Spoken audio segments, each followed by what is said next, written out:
जय श्री राम, राधे राधे। मैं प्रेम मिश्रा एक बार फिर से आप सभी का श्रीमद् भागवतम कथा में स्वागत करता हूँ। चूँकि मेरा लाइव का थोड़ा इशू चल रहा है यूट्यूब की तरफ से, तो मैं ये वीडियो बना के अपलोड करूँगा। तो प्लीज़ कृपा करके आप लोग वीडियो के सेशन में जाकर श्रीमद् भागवतम कथा का ये व्यू करिए और प्लीज़ मुझे सपोर्ट करिए। आज हम श्रीमद् भागवतम में स्कंद 2 से अध्याय 10 का श्लोक क्रमांक 41 से 50 तक पढ़ेंगे। क्योंकि तात्पर्य थोड़ा छोटा छोटा है तो ज़्यादा टाइम नहीं जाएगा उसमें। और प्रसंग इस तरह से है कि यहाँ पर श्रीला सुखदेव गोस्वामी और महाराज परीक्षित में वार्तालाप चालू है और श्रीला सुखदेव गोस्वामी महाराज परीक्षित के प्रश्नों का उत्तर दे रहे हैं। आशा करता हूँ अगर कोई त्रुटि होगी तो क्षमा करेंगे। तो श्लोक क्रमांक 41 इस तरह से है। सत्वं रजस्तम इति त्रिशूरनारकाः तत्राप्येकैकशो राजन् विद्यन्ते गतस्त्रिधा यदेकैकतरो अन्याभ्यां स्वभाव उपहनन्ते। प्रकृति के विभिन्न गुण सतोगुण, रजोगुण तथा तमोगुण के अनुसार विभिन्न प्रकार के प्राणी होते हैं, जो देवता, मनुष्य तथा नारकीय जीव कहलाते हैं। हे राजन, यही नहीं, जब तक प्रकृति का कोई एक गुण अन्य 2 गुणों से मिलता है तो वह 3 में विभक्त होता है, और इस प्रकार प्रत्येक प्राणी अन्य गुणों से प्रभावित होता है और उसकी आदतों को अर्जित कर लेता है। आगे तात्पर्य इस तरह से है। अलग अलग प्राणी किसी एक विशेष गुण द्वारा संचालित होते हैं, किंतु इसके साथ अन्य 2 गुणों का भी उन पर प्रभाव पड़ सकता है। सामान्य रूप से सभी बद्ध जीव भौतिक बंधन के कारण रजोगुण से प्रभावित होते हैं, क्योंकि प्रत्येक जीव अपनी इच्छा पूर्ति के लिए प्रकृति पर प्रभुत्व जताने का प्रयास कर रहा है। किंतु रजोगुण पृथक होने पर भी अन्य गुणों के संसर्ग में होने से उनके द्वारा प्रभावित हो जाने की संभावना सदैव बनी रहती है। यदि कोई अच्छी संगत करता है तो वह सतोगुण का विकास कर सकता है, और यदि कुसंगति करता है तो वह अंधकार या तमो गुण का विकास कर सकता है। लेकिन कुछ भी एक ही तरह से नहीं घटता है। मनुष्य अच्छी या बुरी संगति से अपना स्वभाव बदल सकता है। अतः अच्छे तथा बुरे में भेद कर सकने के लिए उसे बुद्धिमान होना आवश्यक है। सर्वोत्तम संगति तो श्री भगवान के भक्तों की सेवा होती है, और उस संगति से मनुष्य श्री भगवान के शुद्ध भक्तों की कृपा से सर्वाधिक योग्य व्यक्ति बन सकता है। जैसा कि हम श्री नारद मुनि के जीवन में देख चुके हैं, वे केवल श्री भगवान के शुद्ध भक्तों की संगति से सर्वाधिक योग्य भगवत भक्त बन सके। वे एक जन्म से दासी के पुत्र थे। वे अपने पिता तक को नहीं जानते थे और उनमें न्यूनतम शैक्षिक योग्यता ही नहीं थी, किंतु केवल भक्तों की संगति करके तथा उनका ही बचा खुचा खाना खाने से उनमें उत्तरोत्तर भक्तों के दिव्य गुण आते गए। ऐसी संगति करने के कारण उनमें श्री भगवान की दिव्य महिमा को सुनने, कीर्तन करने की प्रवृत्ति उभरती गई, और चूँकि श्री भगवान की महिमा श्री भगवान से अभिन्न है, अतः शब्दोच्चारण के कारण उन्हें श्री भगवान की प्रत्यक्ष संगति प्राप्त हो सकी। इस तरह छठे स्कंद में अजामिल का जीवन भी है, जो एक ब्राह्मण का पुत्र था और जिसे ब्राह्मण के कर्तव्यों के पालन की समुचित शिक्षा दी गई थी, किंतु इन सब के बावजूद भी वह एक वेश्या के कुसंग ने उसे चंडाल अर्थात मानव जाति की सबसे अधम स्थिति पर पहुंचा दिया। अतः मुक्ति के द्वार खोलने के लिए श्रीमद् भागवतम सदैव महत अर्थात महान आत्माओं की संगति की शिक्षा देता है। ऐसे पुरुषों की संगति करना जो इस भौतिक संसार पर अधिकार जताना चाहते हैं, नरक के भयंकर अंधकारमय भाग में प्रवेश करने के बराबर होता है। मनुष्य को महापुरुष की संगति द्वारा अपने आप को ऊपर उठाना चाहिए। यही जीवन की पूर्णता का मार्ग है। आगे श्लोक क्रमांक 42 इस तरह से है। स एवेदं जगद्धाता भगवान धर्म रूपधृक पुष्णाति स्थापयन् विश्वं तिर्यंकर सुरादिभिः। वे श्री भगवान ब्रह्मांड में सबके पालक रूप में सृष्टि की स्थापना करने के पश्चात विभिन्न अवतारों में प्रकट होते हैं और मनुष्यों, अमानवों तथा देवताओं में से समस्त बद्ध जीवों का उद्धार करते हैं।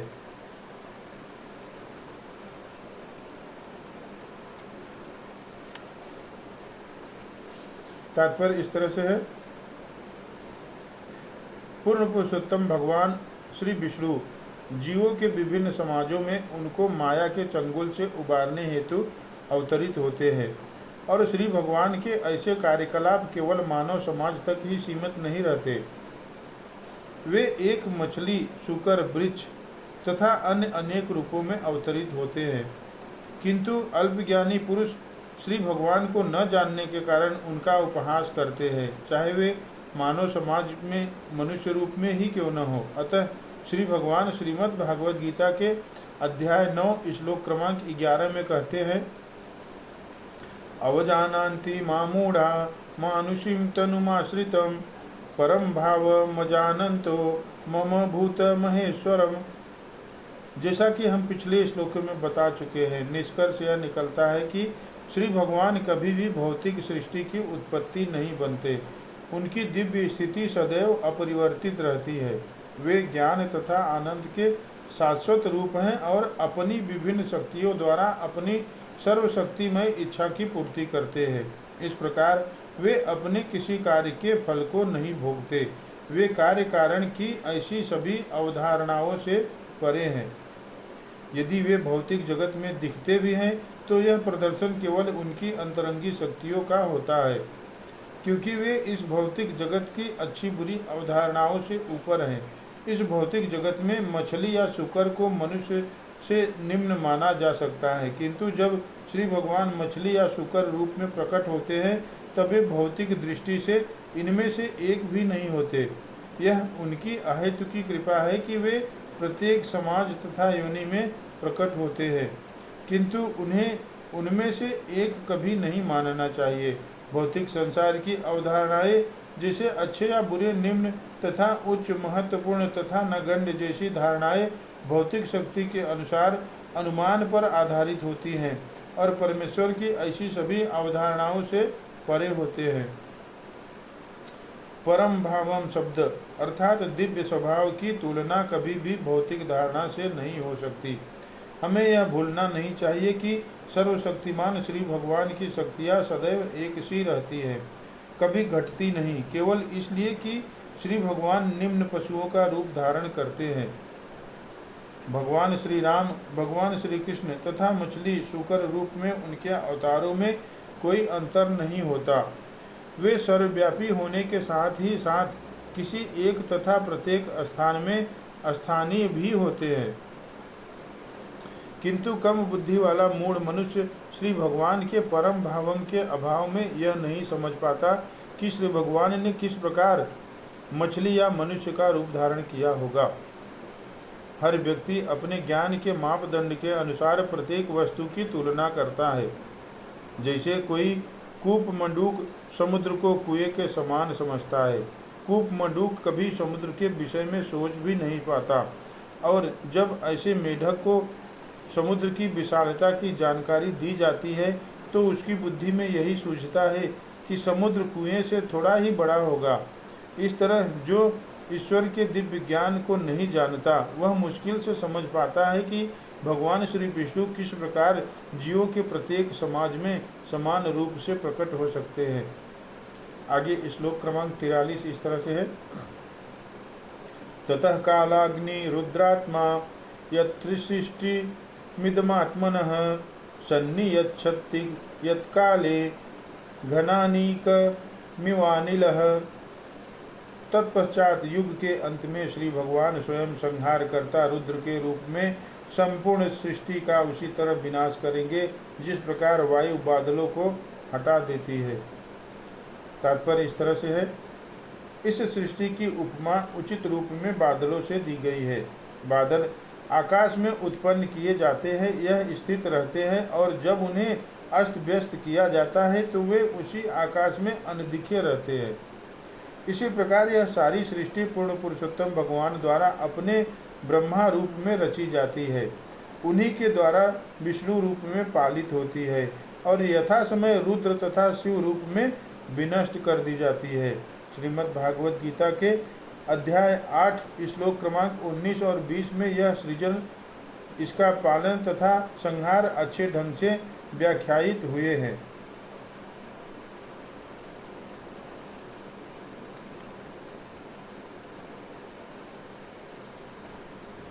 भूतग्राम सवायं भूत्वा भूत्वा प्रलीयते रात्रागम्ये अवसः पार्थ प्रभवत्य हरागमे परस्तस्मातु भावो अन्ये अव्यक्तो अव्यक्तास्तसनातनः यः स सर्वेषु भूतेषु नश्यत्सु न विनश्यति।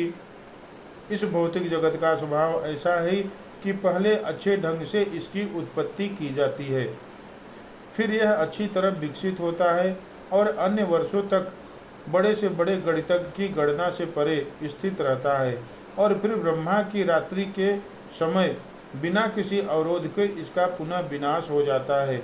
ब्रह्मा की रात्रि के बीतने पर सृष्टि रूप में यह पुनः प्रकट होकर पुनः पालन तथा संहार के चक्र से होकर गुजरता है। जो मूढ़बद्ध जीव इस क्षणिक संसार को स्थायी मानता है, उसे यह बुद्धि पूर्वक सीखना चाहिए कि ऐसे सृजन तथा विनाश क्यों घटित होते हैं।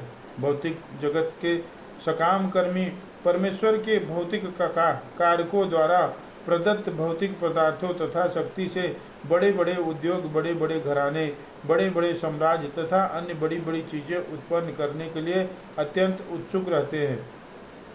बद्ध जीव इन साधनों से तथा मूल्यवान शक्ति के व्यय के पश्चात उत्पत्ति करके अपनी सनक को पूरी कर लेता है, किंतु इच्छा न होते हुए भी उसे इन सारी वस्तुओं को छोड़ करके बारंबार इसी तरह उत्पत्ति करने के लिए जीवन के दूसरे रूप में प्रविष्ट होना पड़ता है।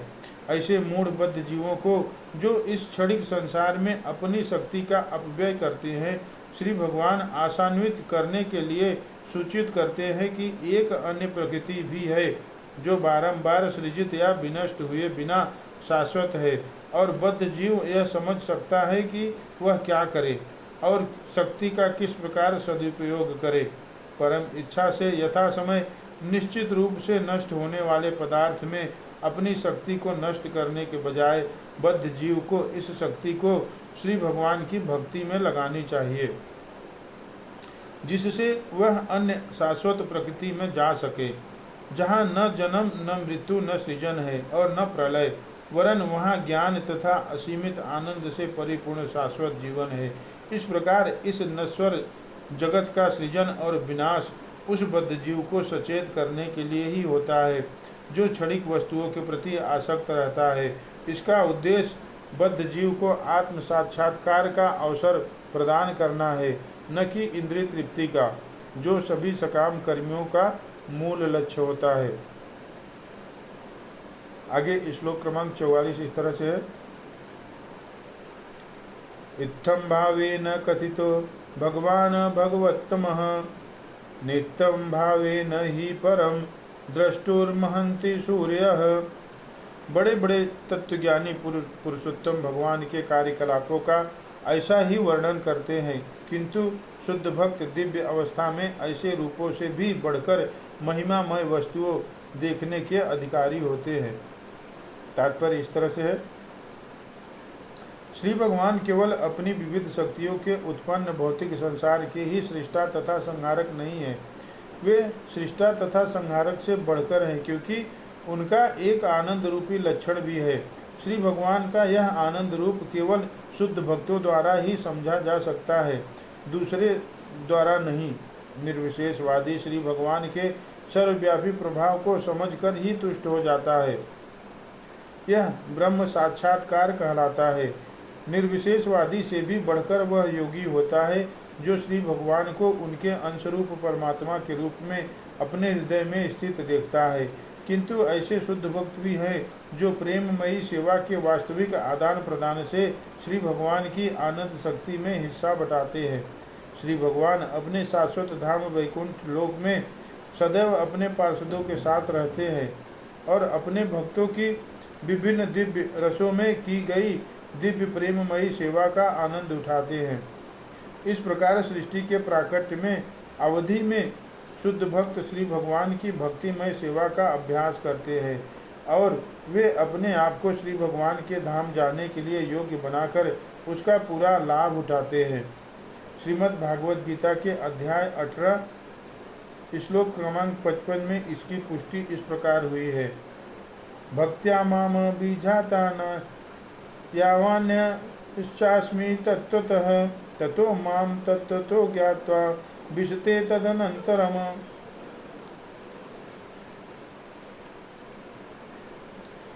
शुद्ध भक्तिमय सेवा के विकास से ही मनुष्य श्री भगवान को उनके वास्तविक रूप में जान सकता है और इस प्रकार उनकी प्रामाणिक सेवा से प्रशिक्षित हुआ जा सकता है और अन्याय रूपों में श्री भगवान की प्रत्यक्ष संगति में पहुंचा जा सकता है।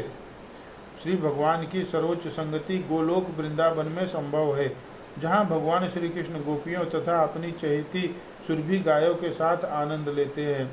ब्रह्म संहिता में भगवान श्री कृष्ण की इस दिव्य भूमि का वर्णन दिया गया है, जिसे भगवान श्री चैतन्य इस विषय का अत्यंत प्रामाणिक साहित्य मानते हैं। आगे श्लोक क्रमांक 45 इस तरह से है। नाच्य कर्मणि जन्मादो परस्यानुविधीयते कर्तृत्वं प्रतिषेधार्थ मायया रोपितम ही तत्। भौतिक जगत की सृष्टि तथा संहार के लिए श्री भगवान द्वारा किसी प्रकार का प्रत्यक्ष कौशल नहीं किया जाता। उनके प्रत्यक्ष हस्तक्षेप के विषय में वेदों में जो कुछ वर्णित है वह केवल इस प्रकार का निराकरण करने के लिए कि भौतिक प्रकृति ही सृष्टा है। तात्पर्य इस तरह से है। भौतिक जगत के सृजन पालन तथा संहार के विषय में वैदिक आदेश इस प्रकार है। यतो वा इमानि भूतानि जायन्ते येन जातानि जीवन्ति यत अप्रभ्यन्त विसंविशन्ति। अर्थात प्रत्येक वस्तु ब्रह्मा द्वारा उत्पन्न है, सृजन के पश्चात प्रत्येक वस्तु ब्रह्मा द्वारा पालित है और संसार के पश्चात संहार के पश्चात ब्रह्मा में संरक्षित भी रहती है। निपट भौतिकवादी व्यक्ति ब्रह्म परमात्मा या श्री भगवान के विषय में कुछ भी न जानने के कारण भौतिक प्रकृति को भौतिक संसार का अंतिम कारण मानते हैं और आधुनिक विज्ञानी भी यही मत व्यक्त कर देता है कि भौतिक संसार की सभी वस्तुओं का परम कारण प्रकृति ही है। सारा का सारा वैदिक साहित्य इसी दृष्टिकोण का खंडन करता है। वेदांत दर्शन का कथन है कि समस्त सृष्टि स्थिति तथा प्रलय का मूल स्रोत ब्रह्म है और वेदांत दर्शन के सहज भाष्य श्रीमद् भागवतम का कथन है कि जन्माद्यस्य यतो अन्ववाद इतरच्छ स्वार्थे असुभिज्ञ स्वराट इत्यादि। जड़ पदार्थ में निसंदेह परस्पर क्रिया करने की शक्ति निहित होती है, किंतु इसमें स्वयं की कोई प्रेरणा नहीं होती। अतः श्रीमद् भागवतम इस जन्माद्यस्य सूत्र की टीका यह कहते हुए करता है कि अभिज्ञ तथा स्वराट अर्थात परम ब्रह्म जड़ पदार्थ नहीं है, अपितु वे परम चेतना और स्वतंत्र हैं। अतः भौतिक जगत के सृजन पालन तथा संहार का परम कारण जड़ पदार्थ नहीं हो सकता। ऊपर से भौतिक प्रकृति की ही सृजन पालन तथा संहार की कारण स्वरूप जान पड़ती है, किंतु यह भौतिक प्रकृति परम चेतन श्री भगवान द्वारा सृजन के लिए प्रेरित की जाती है। वे ही समस्त सृजन पालन तथा संहार के मूलाधार हैं और इसकी पुष्टि श्रीमद् भागवत गीता के अध्याय 9 श्लोक क्रमांक 10 में की गई है। वो इस तरह से है। मयाध्यक्षेण प्रकृति सूयते सचराचरम हेतु नानेन कौन्तेय जगद्वि परिवर्तते। अर्थात भौतिक प्रकृति भी श्री भगवान की शक्तियों में से एक है और वह श्री भगवान के आदेश से ही कार्य कर सकती है। श्री भगवान जब भौतिक प्रकृति पर अपनी दिव्य दृष्टि फेरते हैं, तभी वह कार्य कर सकती है।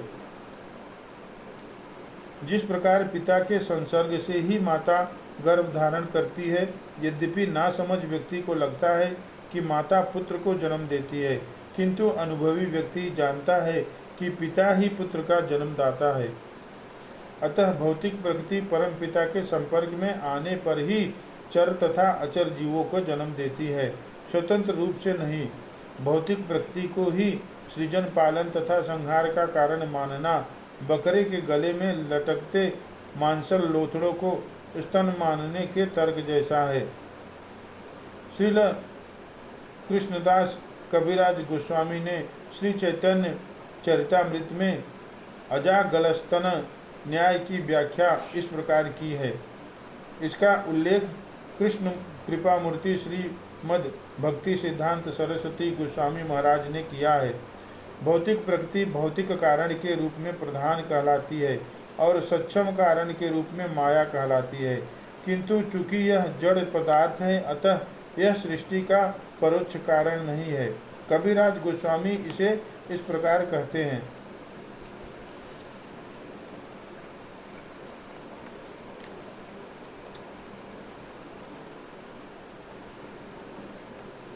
अतएव कृष्ण मूल जगत कारण प्रकृति कारण एछे अजागल स्तन। श्री चैतन्य चरितामृत आदि अध्याय 5 श्लोक क्रमांक 61। चूँकि कारणार्णव वसाई विष्णु भगवान श्री कृष्ण के पूर्ण विस्तार हैं, अतः वे ही पदार्थ को गतिशील होने के लिए शक्ति संचारित करते हैं। शक्ति संचारित करने का उदाहरण उपयुक्त है। लोहे का टुकड़ा अवश्य ही अग्नि नहीं है, किंतु जब इसे तपाकर लाल कर दिया जाता है, तब इसमें जलाने की क्षमता के कारण अग्नि का गुण आ जाता है। पदार्थ की तुलना लोहे के टुकड़े से की जा सकती है, और यह विष्णु की परम चेतना की चितवन से या युक्ति से शक्ति संचारित विद्युतमय या लाल अंगारा हो जाता है। ऐसे विद्युतीकरण से ही विभिन्न कार्य कारणों में पदार्थ की शक्ति परिलक्षित होती है। अतः जड़ पदार्थ न तो सक्षम है, न दृश्य जगत का कारण स्वरूप है। श्रीमद् भागवतम स्कंद 3 अध्याय 28 और श्लोक क्रमांक 40 में भगवान श्री कपिल का कथन है।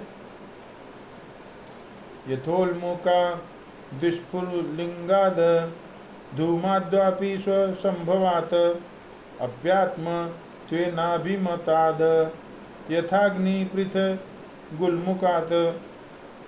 मूल अग्नि, इसकी लपट, इतनी चिंगारियाँ तथा धुआं सभी एक हैं, क्योंकि अग्नि होकर भी लपट से भिन्न है, लपट चिंगारी से और चिंगारी धुएं से भिन्न है। इस सब में अर्थात लपटों, चिंगारियों और धुएं में अग्नि की सत्ता विद्यमान है, तो भी ये पृथक पृथक सत्ता के साथ पृथक पृथक होते हैं। दृश्य जगत की तुलना धुएं के साथ की जाती है, क्योंकि जब धुआं आकाश में चला जाता है तब वह अनेक रूप धारण करता है, जो अनेक ज्ञात एवं अज्ञात रूपों से मिलता जुलता होता है। चिंगारियाँ जीवों के समान हैं और लपटें भौतिक प्रकृति के समान हैं। मनुष्य को यह जान लेना चाहिए कि इनमें से प्रत्येक अपना प्रभाव केवल इसलिए दिखाते हैं क्योंकि उन्हें मूल अग्नि के गुण की शक्ति प्राप्त है। अतः ये सभी भौतिक प्रकृति, दृश्य जगत तथा जीव ईश्वर अग्नि की विभिन्न शक्तियाँ हैं। अतः जो लोग भौतिक प्रकृति को दृश्य जगत का मूल कारण, सांख्य दर्शन के अनुसार सृष्टि का कारण मान बैठते हैं, वे अपने इस निष्कर्ष में सही नहीं हैं। भौतिक प्रकृति का श्री भगवान के बिना पृथक अस्तित्व नहीं रहता। अतः परमेश्वर को समस्त कारणों का कारण न बताकर एक ओर रख देना ही अजागलस्तन न्याय का तर्क है। बकरे के गले के स्तन से दूध निकालने का प्रयास करने के समान है। भले ही बकरे के गलस्तन दुग्धमय लगे, किंतु उनसे दूध निकालने के लिए प्रयास करना मूर्खता है। जय श्री राम, राधे राधे। आज हमने श्रीमद् भागवतम में स्कंद 2 से अध्याय 10 का श्लोक क्रमांक 41, 42, 43, 44 और 45 ही पढ़ा है। आशा करता हूँ अगर कोई त्रुटि होगी तो क्षमा करेंगे।